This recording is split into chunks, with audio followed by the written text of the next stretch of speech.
किन्न की माँ। जिस घर में नेहा और आकाश के होने वाले बच्चे की तैयारी में घर भर में खुशियां मनाई जा रही थी, तैयारियां हो रही थी।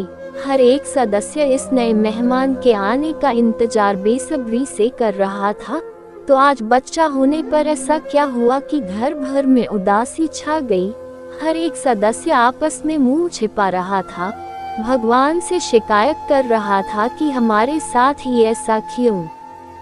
उधर जब नेहा प्रसव पीड़ा के बाद होश में आती है तो अपने बच्चे को गोद में लेना चाहती है, उसे छाती से लगाना चाहती है, उसे दूध पिलाना चाहती है, पर कोई उसे ठीक से कुछ बता ही नहीं रहा था कि क्या बात है।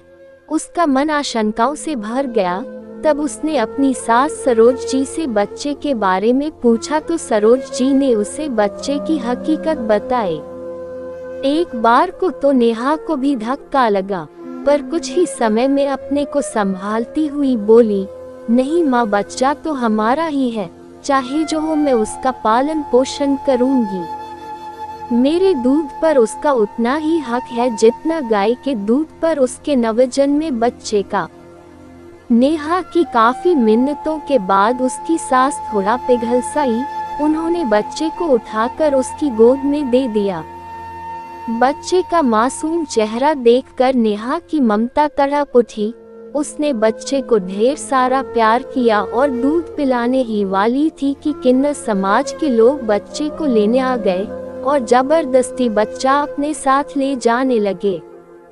परिवार वालों में से कोई कुछ ना कर सका, पर नेहा ने अपनी ममता की दुहाई दी। उसकी पीड़ा के अश्रु उसकी आंखों और उसकी छाती दोनों से बह रहे थे। उसकी ये दशा देखकर किन्नर समाज की महारानी पद्मा को अपना बचपन याद आ गया कि किस तरह से उसको भी उसकी माँ से अलग कर दिया गया।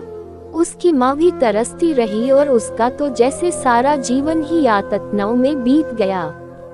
सोचने लगी, कहने को तो दूसरों की खुशियों में जीते हैं हम, हंसते हैं, गाते हैं, पर क्या किसी ने हमारा दिल पढ़ा है, हमारी व्यथा जानी है? क्या हम खुद के लिए खुश नहीं हो सकते? ऐसे अनेक सवाल उसके दिमाग में चलने लगे। हमारा क्या कसूर है जब ईश्वर ने ही 3 तरह के इंसान बनाए हैं, पुरुष, स्त्री और हम किन्नर लोग। माना थोड़ा समय लगेगा हमें अपना स्थान पाने में, पर शुरुआत तो करनी ही होगी। और अब तो सरकार ने भी हर जगह हमारी मान्यता थर्ड जेंडर के रूप में दे ही दी है, तो क्यों हम इस व्यवस्था को नहीं बदलते और कब तक नहीं बदलेंगे? उसने सोचा, आज से ही ये एक अच्छी शुरुआत करते हैं। ऐसा सोचकर उसने नेहा की गोद में उसका बच्चा वापस डाल दिया और बोली, ले पाल ने अपना बच्चा, मिटा ले अपनी दूध की तड़प, पर देख इसको भी आम बच्चे जैसा ही पालना, पढ़ाना, लिखाना, क्योंकि इन सब पर इसका भी इतना ही हक होता है जितना और बच्चों का। और देख, घबराना नहीं, हर जगह तेरा और तेरे बच्चे का इम्तिहान होगा, पर माँ की ममता के आगे तो ईश्वर भी हार जाता है, तो इंसानों की क्या औकात है।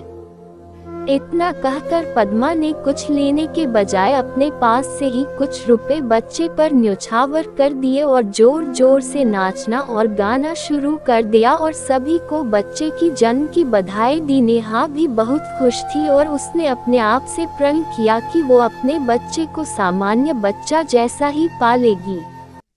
दोस्तों, ये कहानी आपको कैसी लगी कमेंट करके जरूर बताइएगा। लाइक, शेयर, सब्सक्राइब करें।